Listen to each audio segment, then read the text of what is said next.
let's begin. Welcome to FOIA Fest 2022. This is Algorithm Tips, Resources and Leads for Investigating Algorithms in Society. We are joined by several folks from Northwestern University's Computational Journalism Lab, including we have Grace Lee, Daniel Trelli, and Nicholas Diakopoulos. So thanks to each of you for being here. We're going to go ahead and allow you, I'll hand the reins over to present. I, by the way, am Amanda Vinicky. I'm a reporter for WTTW-TV Chicago Tonight, and currently also president of the Chicago Headline Club, which has been around for some 100 years. This is the 10th anniversary of FOIA Fest, if anybody attending this session was not already aware of that. So some pretty cool anniversaries. Truth be told, I tried to organize this panel after having met virtually Daniel and learning, wow, that Northwestern has like an entire department McGill devoted to this. And algorithms, of course, are ever present in our lives, whether we know it or not, which makes them really ripe for questioning, holding governments and entities that use them accountable, and of course, investigating. So we'll learn how to do that right here and now. Not sure who I should hand this over to. So who's taking the lead? Daniel. All right, go for it. Thank you so much, Amanda. I'm very happy to be here and talking to all journalists and extended community of journalists interested in covering Chicago and beyond. I'm a doctoral student at Northwestern University. I'm a member of the Computational Journalism Lab, like everyone here on the call except you, Amanda, sorry. We are actually housed in the School of Communication at Northwestern. We collaborate with Medill. Grace is a student at Medill as well. But we in the School of Communication, we have a variety of labs, and one of them is ours, Computational Journalism Lab, which is interested in investigating the impacts of computation, automation, and AI in the production, the distribution of news, and also how journalists can actually cover those things, because they're increasingly powerful in our society. We know in the past couple of years, we have seen some high quality reporting about how algorithms are impacting society, and by now, we all know that algorithms are becoming more pervasive, more powerful, and more varied. The public sometimes associates algorithms with algorithms related to media curation, like social media or your streaming accounts and things like that, things that suggest media to you.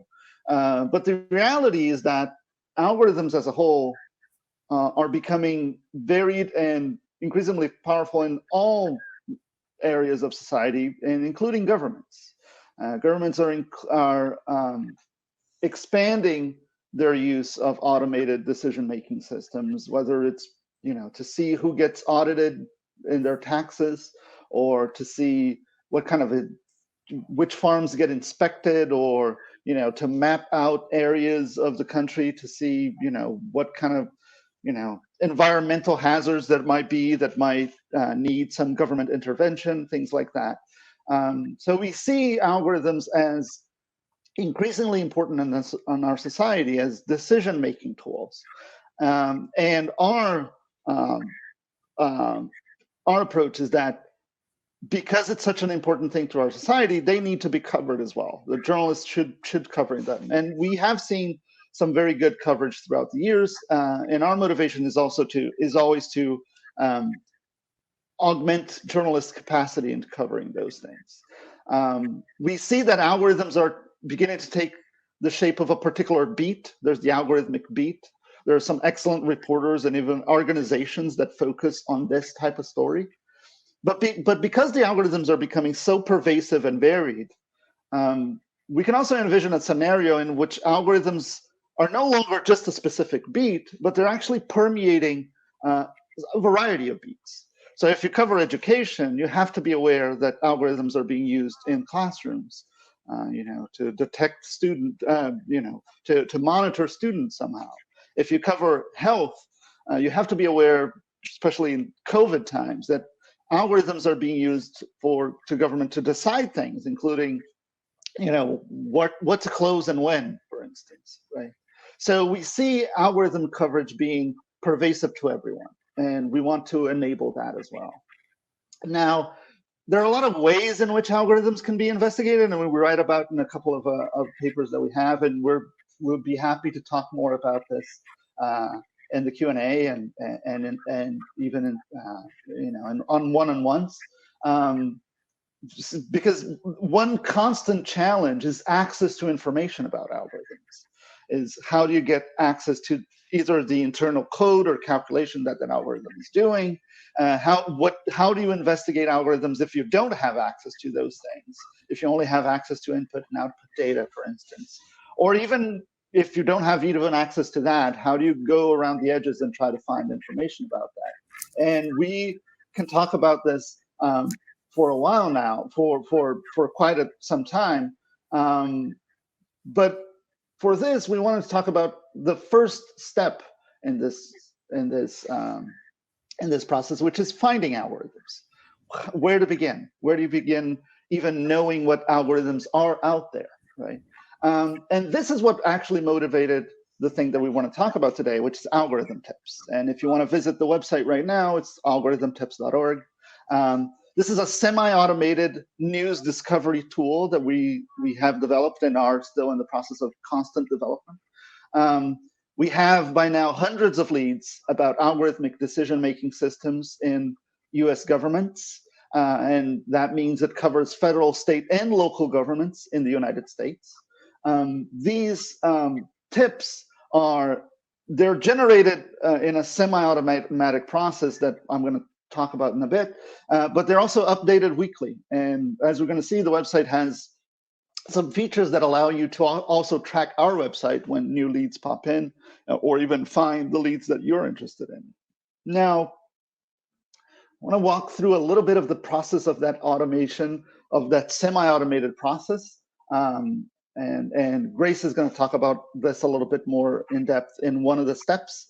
But basically, we've developed this automated scraper that tracks government websites, .gov websites throughout the nation, and with using targeted searches, targeted web searches, right?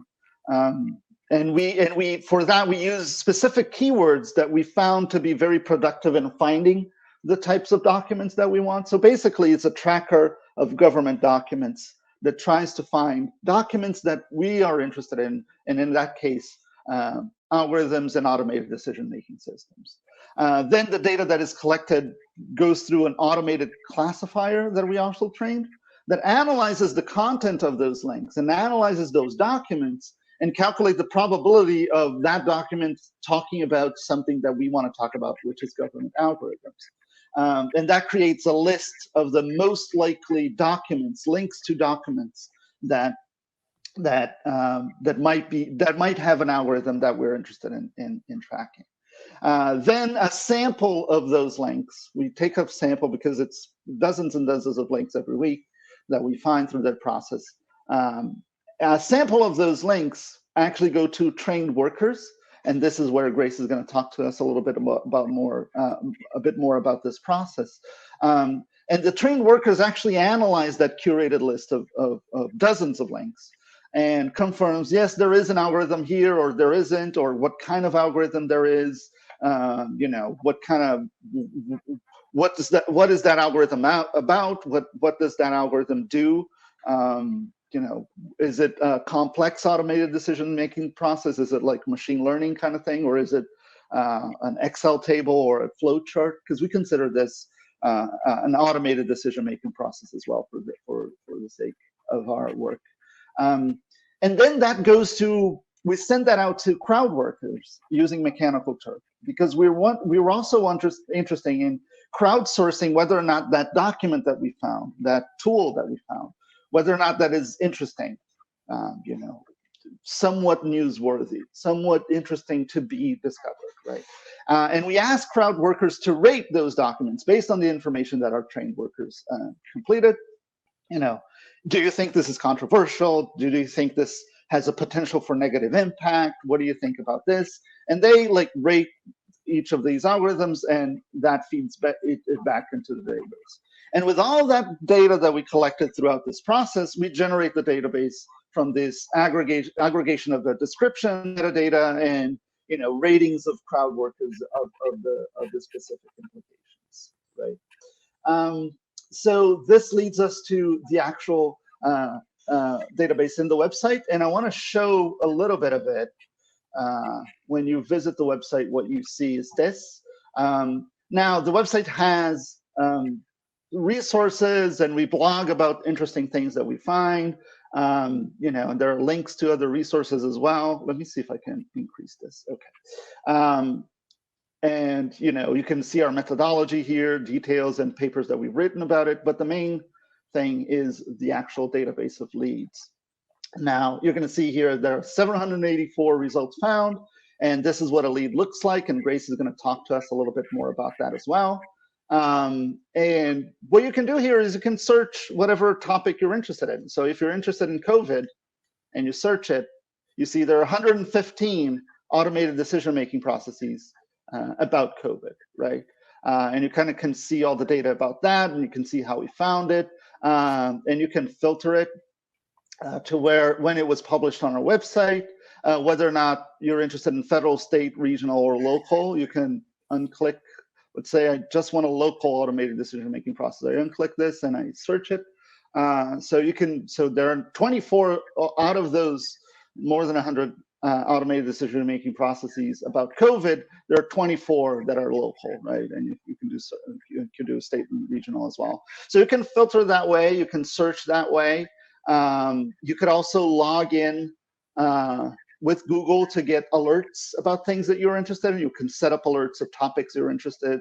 I have a personal alert for COVID ones, and I have alerts for the general data set. So every automated decision-making process that comes in, I get an email saying we just got updated.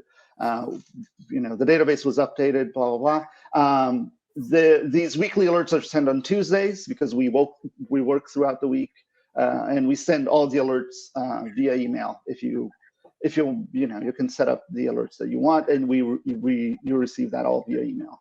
So this is how it works, and I invite you to play around with it to do searches of topics that you're interested in. And Grace is going to talk to us a little bit more about the actual nitty-gritty of turning a document into one of these actual leads. Let me just revert back to our presentation, and Grace, you can take it away. Great, thanks, Daniel. So as Daniel mentioned, this is a semi-automated process. Here's the workflow overview again, and I guess just picking up where he left off. We take these automated scrapes of government documents that come in every week, and then we analyze them, first by confirming the presence of a government algorithm, and then if there is an algorithm being referenced in the document, then we annotate it by adding metadata and also by describing the algorithm. So the scrape picks up a pretty wide variety of documents. Sometimes it's kind of policy documents, sometimes it's an agency website or webinars or web-based mapping tools or dashboard tools were pretty common for COVID, sometimes even social media posts. And so for each of these documents, we look through them and we try and determine whether they're talking about some sort of government algorithm. And then more specifically, here is the definition that we use for what we consider to be an algorithm. It's a pretty broad definition. So basically anything that takes in data and then uses some sort of set of rules in some sort of way to return some sort of result. So that might be a score or a calculation or a decision or some sort of categorization. Sometimes this involves what you might think of when you think of algorithms in terms of machine learning and artificial intelligence. And then sometimes it's automated, but not involving those things. So again, like those dashboards, mapping tools. I think if you go to the next slide, I put in a couple examples. There are also a bunch of softwares, both things that government agencies have made themselves, as well as proprietary softwares that agencies use. I think this example over here is an example of a software that a company made, and that one local agency somewhere out in the US is using in their hiring process. And then there are also algorithms or automated decision-making systems that require a little bit more human involvement. So that flowchart over there to the left would be an example of that. Sometimes we see lists of criteria, or in general, just other guidelines that require a human to kind of decipher and follow to make these decisions. So in general, I guess these can be either computational, so involving software and spreadsheets and other technologies, or it can be a little bit less computational and maybe not what you might first think of when you think of an algorithm. So these charts and scoring systems and other, I don't know, often they come in the form of PDFs. So yeah, as Daniel mentioned, this process leads to database entries. So this is how we populate the database. And for each entry, we have a description of the algorithm and other metadata, trying to keep in mind that this is a tool, hopefully, that journalists will find helpful. So, you know, trying to keep the descriptions at once descriptive and also not too jargony, so accessible still. And then adding other metadata in terms of organizations or policy topics or the source that might be a helpful starting place for somebody interested in reporting on these algorithms. And then you can also see that there are crowd ratings and other things that happen kind of downstream in our workflow, which I think Professor Diakopoulos might talk about that and some other things. So I'll hand that over to him. All right, thanks so much, Grace. And I wanted to ask Daniel, do you have the website that you could screen share, Daniel? Just the regular Algorithm Tips website?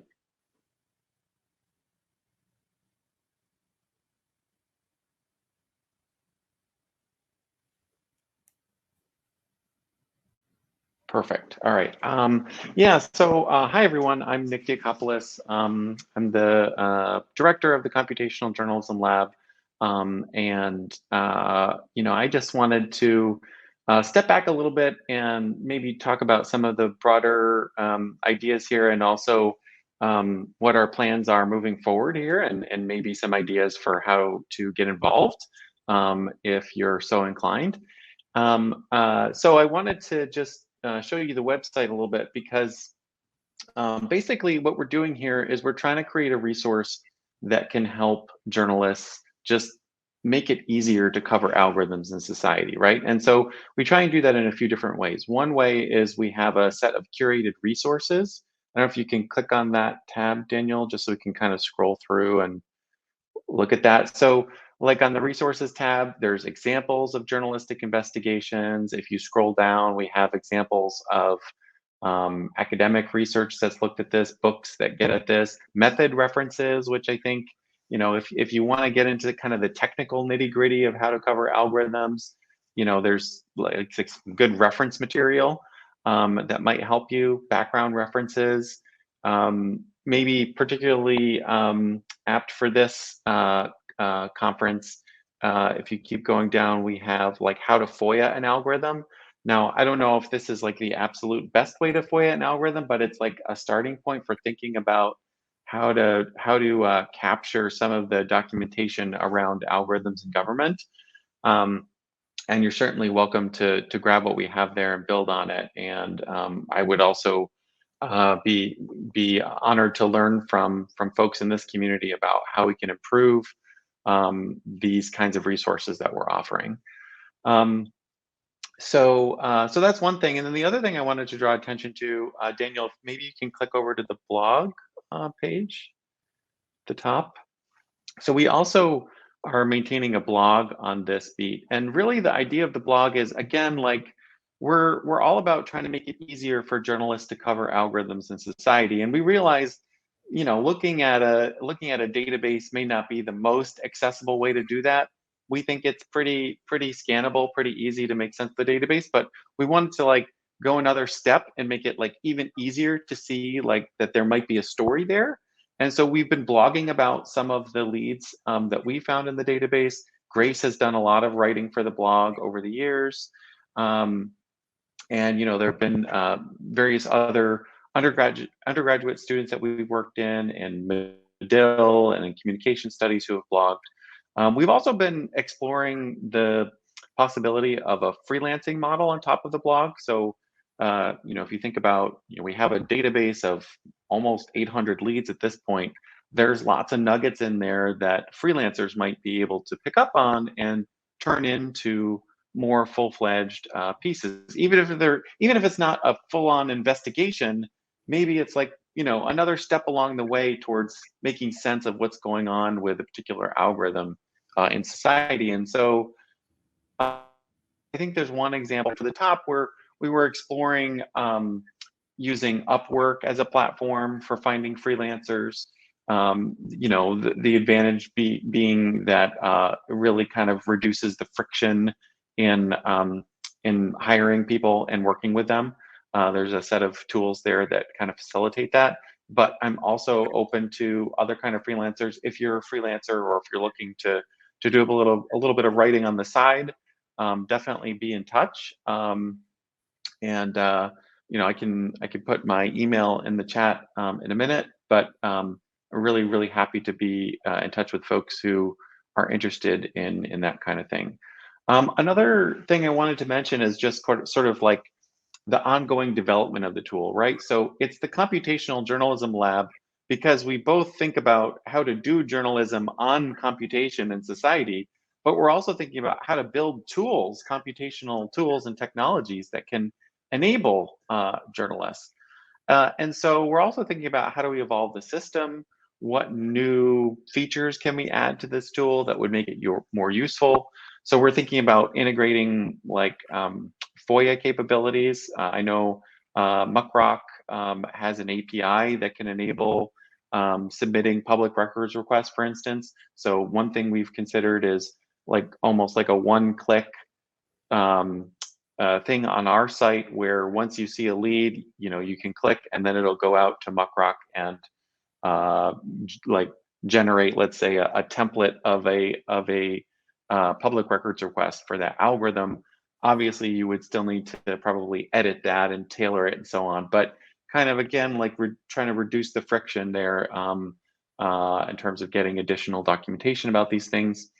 We're thinking about, I think Daniel mentioned in his overview this idea of crowdsourcing as ways to gather like assessments from the public about whether or not a particular lead would actually be interesting or newsworthy to write up and to talk about. And so we're interested in kind of developing that a bit further, looking at ways to like improve the quality of the crowdsourcing, making sure we have adequate quality there, and really kind of refining the ability of the crowd to detect if there's like an interesting impact there or an interesting ethical issue there that might be an angle or an opening for a journalist to pursue.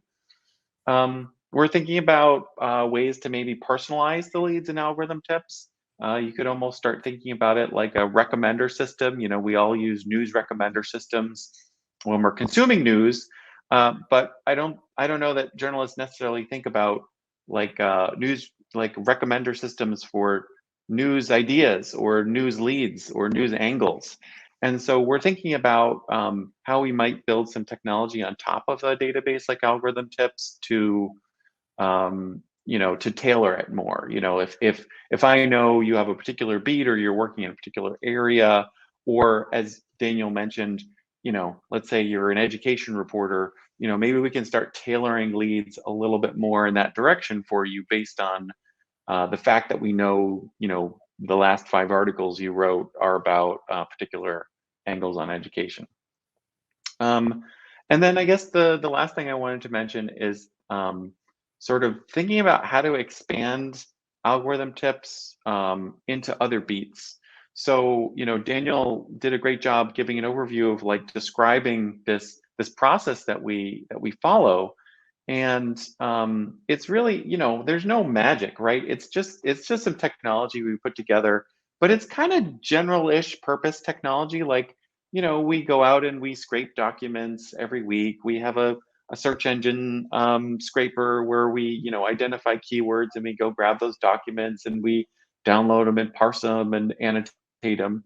And yeah, there's some specific things to how this works for the beat of algorithms, but we're also interested in like other beats where folks maybe in this community might be interested to apply a system like this. Like, what if there was a version of this that focused on documents just in education or just court reporting, or I don't know, you name it. You're the experts in your beats. And maybe I'll just close by saying, we're really interested in collaboration, really interested in engagement as an important kind of mode of working for us in the computational journalism. We like to get out there and work with people. We of course we publish research papers. You're welcome to read the 30-page paper on algorithm tips if you want all of the brutal details on how it's built and how we evaluated it. But we like to get our ideas out there and work with practitioners as well. So I think maybe I'll end there, and maybe we can move into broader conversation. I'll turn it back over to Amanda at least. All right. Well, thank you. 800 leads. And I feel like for every lead, there's generally at least a dozen stories. Who knows? So a lot of opportunity there. And the spirit of our keynote address last night, and part of one of the things that we really want to integrate into both FOIA Fest and in general the Headline Club's work going forward, is this notion of both collaboration and engagement. So that's really exciting to hear, especially given Northwestern, of course, locally, and all the possibilities. Wow. So I welcome anybody in the chat. Make sure you're chatting in the session versus the event. So you can see that on the far right where it says events, my agenda and session. You want to have any chatting going on in the session versus the event. It should automatically be that way, but just making sure that everybody knows. Feel free to toss out any questions for our panelists. I'm going to start, I guess, with this notion of, and I'm not sure how much you have engaged in this at all, but as somebody who covers government, I'm aware how wary governments can also often be about sharing particular information, despite, of course, public access laws. These are algorithms that government agencies are using. Have you had any sort of pushback with this becoming public on your blog with scraping, or had to take scraping beyond that to engage with a, FOIA officer or some such to allow access to the data that governments are using to make decisions?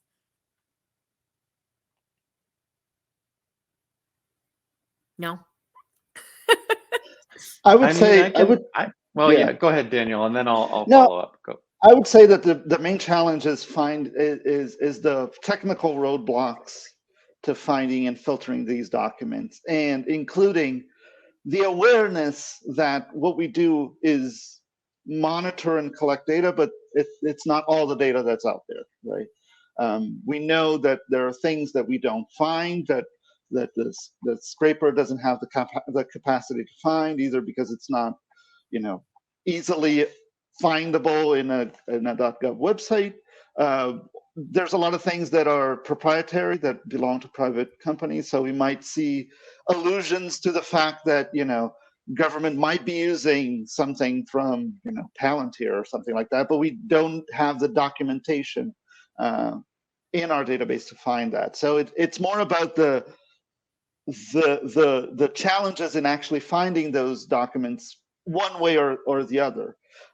Partly because there are some algorithms in which the tendency is that they are more secretive, either because they are sensitive or because they're proprietary. That's the main challenge, I think. Nick, did you have something to add before I? Mm-hmm. Yeah, I guess I just wanted to add a little bit. A few years ago, just as I was kind of getting into this idea of algorithmic accountability reporting, I did a project at the University of Maryland on what we could actually get from government agencies when we FOIA them for criminal justice algorithms. And I want to say that, I mean, again, take this with a grain of salt because this was already like 5-6 years ago. But what we did was we actually sent FOIA requests, I think, to every state and tried to get some information about criminal justice, the criminal justice system, and whether or not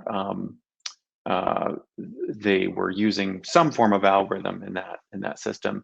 And I want to say, like, it wasn't so much that there was pushback or that somehow we'd found something that we weren't supposed to find, but there's more almost like I don't know if there's like a deep understanding of these things as algorithms in some agencies, or at least at the time. So, certainly risk assessments, things like that.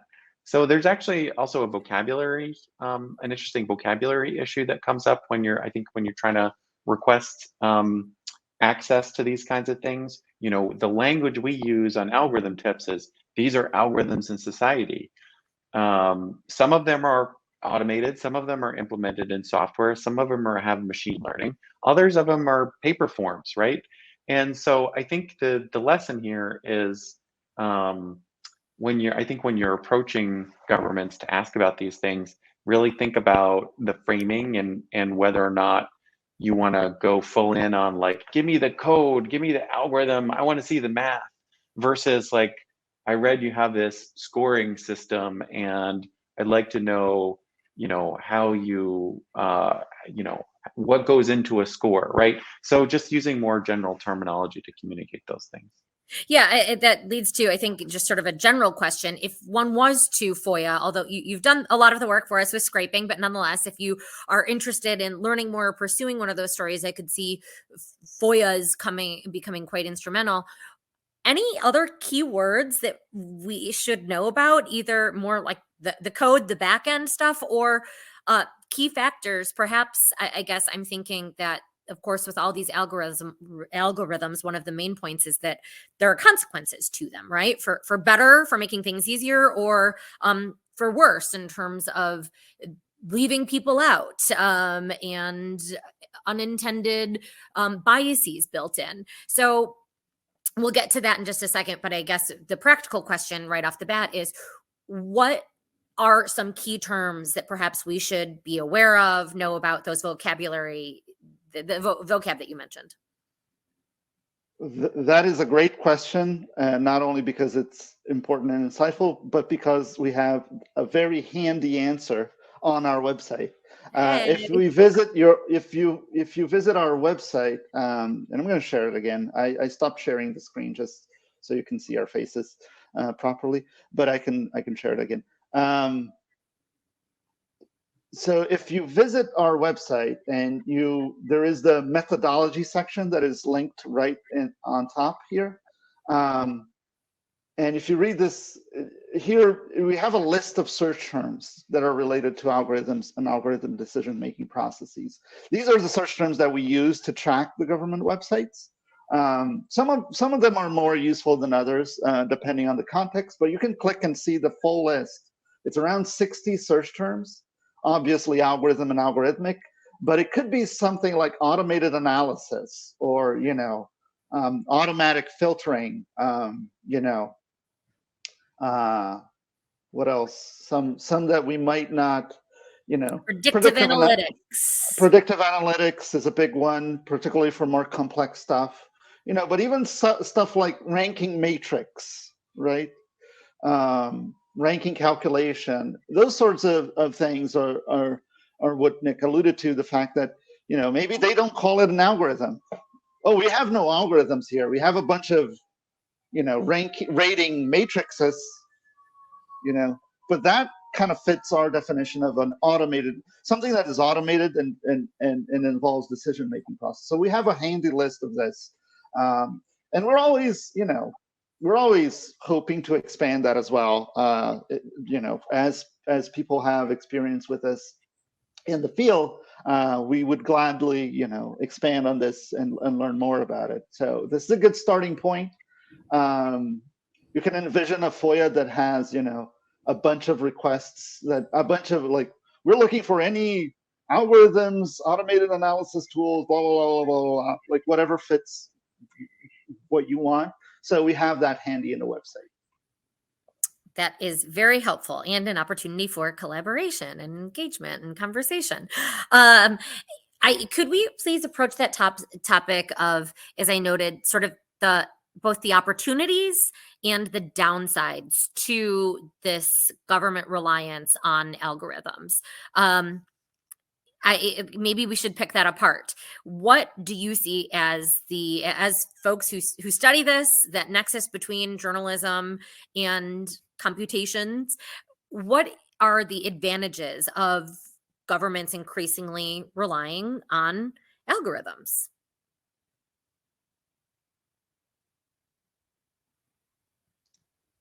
Sure. I mean, I think it's interesting because our initial frame for coming at this beat was an accountability frame, and very much algorithms can exude bias. Algorithms are tools that can be kind of be used by the powerful to make decisions on behalf of people who don't have power. And obviously there are all kinds of issues related to that around transparency and whether you're explaining the decisions, and fairness comes up a lot. So that was our initial frame, but I think it's an interesting flip to think about also the other side of the advantages of government algorithms. Typically when people talk about algorithms, they talk about efficiency. They talk about scalability. We're going to save money. It's going to be scalable, and that is the common frame for talking about computing in society. I mean, I think there are some actual benefits that we found in kind of our deeper analysis of the database related to things like chatbots. So government services that are maybe made a little bit easier to use for end users because there's some algorithm or AI component to how that service is delivered. So accessibility comes to mind as a potential positive point. I think I think that's one area of benefit. Another thing that comes to mind, and this was actually one of the blog posts on our site, is someone wrote a blog post for us on the Electronic Product Environmental Assessment Tool, EPEAT, which is basically the government's algorithm for rating sustainable technology. And what's interesting about that is certainly you could criticize that, and I'm sure there's an interesting accountability angle there. But also, we need to think about algorithms that shape behavior in positive ways. So when you have an algorithm that rates the sustainability of, let's say, a computer monitor or some other piece of technology based on different factors, and it's all scored and rated, and you get an index, that's shaping the behavior of the whole tech industry to try to get them to be more sustainable with how they're building their technologies. And actually, the way that got written up on our blog is actually more of a positive story of, sometimes these rating systems can be beneficial and can in fact create accountability for other powerful actors in society, like tech hardware manufacturers. So I think that's another angle to it. But I'm also, I don't know if Daniel and Grace have other thoughts on this, but that would be what I would say. Yeah, no, absolutely. I think algorithms are usually pitched as here's something faster, here's something that is has more reach, has more capacity to process information. A chatbot is a good example of that. You don't have to call and wait 30 minutes to talk to someone in City Hall, you can just talk to a chatbot. There is the sometimes it's pitched as more objective than subjective decision making by people, although there's plenty to talk about that. And I think the bottom line is that whether it's positive or negative, it is being used more, right? So just as our job as journalists is to report on decision-making processes and the people who do them, we report on City Hall, right? We talk about, government employees making decisions the way they do. Algorithms are now a new type of government employee, right? They are shaped for specific things.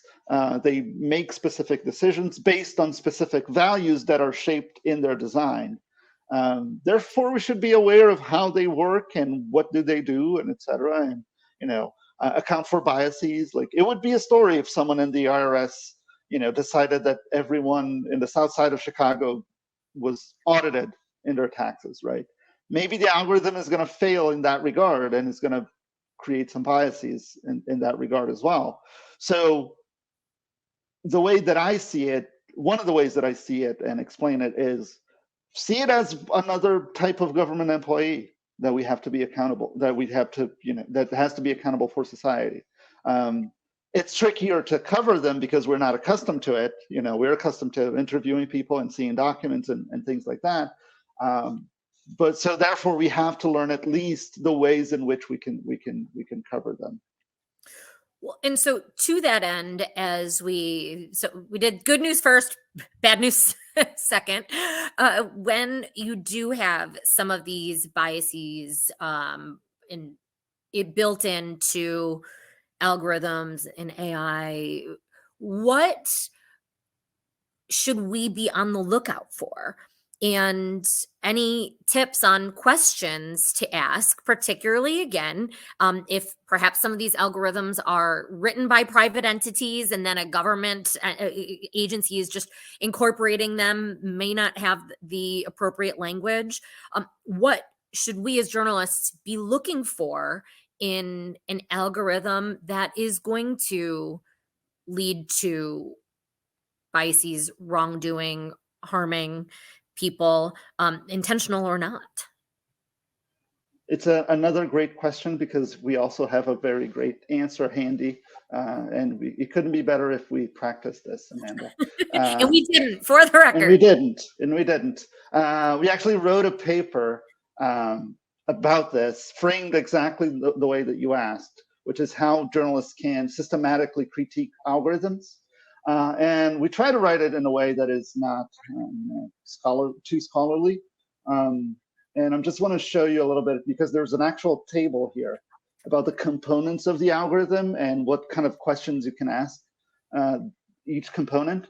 And the general model is one that, the algorithm is this assemblage that has the calculation within it, an input data and an output data. And each step of the way it can break, right? The calculation can go wrong, the input can be inappropriate, the output can be misunderstood or something like that. And this paper has examples of that and things that we can think to, based on previous reporting on algorithms, of how people have approached these things. So the input, right? Is the algorithm using the appropriate data for analysis? Is it avoiding data that it shouldn't be using, right? We know that, there are federal laws against some types of discrimination, and if the algorithm uses data that discriminates against protected individuals, it shouldn't do that. But it also shouldn't do anything that approximates that, right? We know that bank loans, race shouldn't be a factor on bank loans.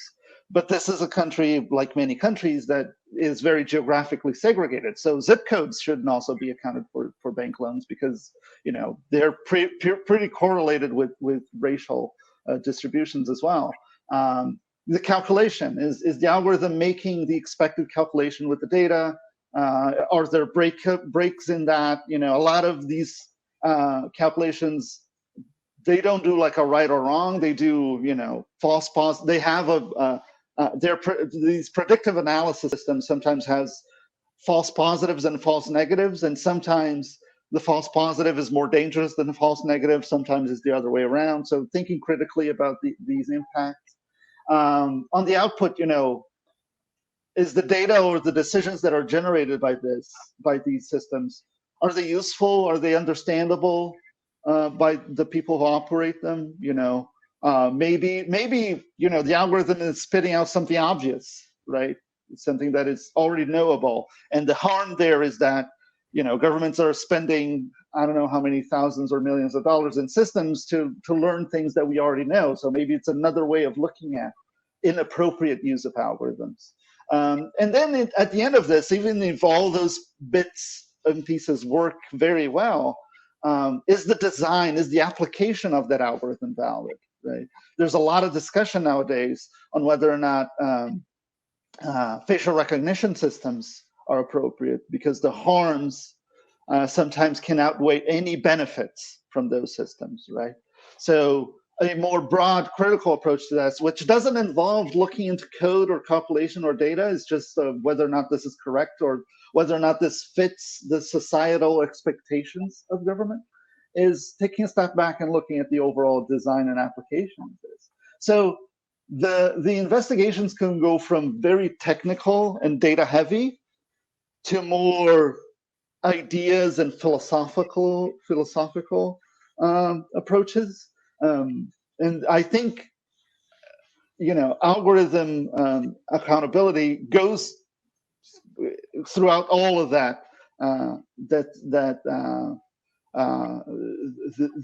these options, right? All that variety of approaches, they're all useful, right? So if you read that paper, which is a short one, it's 5 pages, it's not the 30-page paper that describes the actual process of building this. You hopefully can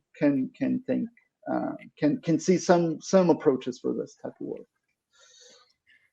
And just to dovetail on that a little bit, not to sound too self-promotional, but Daniel also had another article in the Columbia Journalism Review that looked at how to cover algorithms if you're not a data whiz, right? So to Daniel's point that you don't have to be a computer scientist to start investigating algorithms. You can look at ownership structures, kind of critiquing, looking kind of phenomenologically, who's been impacted by this algorithm. All right, let's go interview them.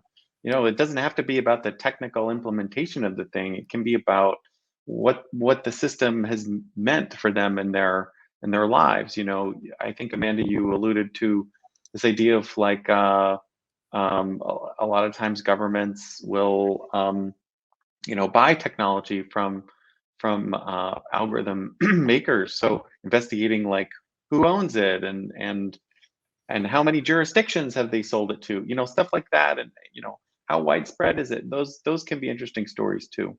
How often is it evaluated, and does it become out of date? And I feel like there are so many questions, and then there's of course the notion that you talk about in terms of how does this impact people's lives. So I noticed that not if you're not a computer whiz, because that's unfortunately me. That's a paper I'm really interested to read. We are about out of time. I want to just first, before we go, any sort of last words, story ideas? I know in the chat there was mention of lakefront flooding vulnerability index, which I think is certainly something that could be a source for stories here. Also COVID, as was mentioned, as we're trying to learn who gets access to some of the life-saving pills and other remedies, are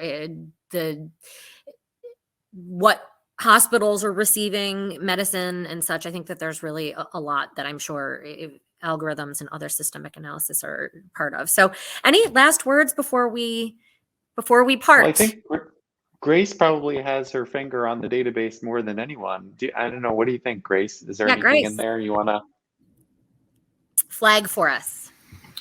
Oh man, I don't know. I think, as you mentioned, the COVID algorithms have been really, really interesting over the last year and a half since I started helping with this project. There are a lot of one thing that we talk about kind of behind the scenes is different like themes of issues that come up. So that's a big one, I think. Flooding, along with fires and other environmental disasters, has been another theme that's been pretty prevalent throughout. Yeah, that's what comes to mind off the top of my head. But I think as you start scrolling through the database, you start to pick up these different threads and see how not only are maybe hopefully interesting individual algorithms interesting, but together how these algorithms start telling newsworthy stories as well. Some 800 leads and growing every week. So with that, I want to, of course, thank our panelists from the Computational Journalism Lab at Northwestern. So thanks so much to you, Grace Lee, Daniel Trelli, and Nick Diakopoulos. We appreciate your time. A couple of words, of course, please join us throughout the rest of today and much of tomorrow. If you are a journalist who has an investigation that you are looking to do, we have through the end of March an application open for a grant, $2,500 available through our Watchdog Fund to help to defray costs associated with any investigation. So we do encourage you to apply and get that investigation going. And also for those who've already completed investigations or other works, a reminder that our Lissagore Awards banquet is scheduled for May 6th. So we'll be recognizing a lot of the hard work. We thank you very much. Check out algorithmtips.org. And with that, thanks again and enjoy the rest of FOIA Fest.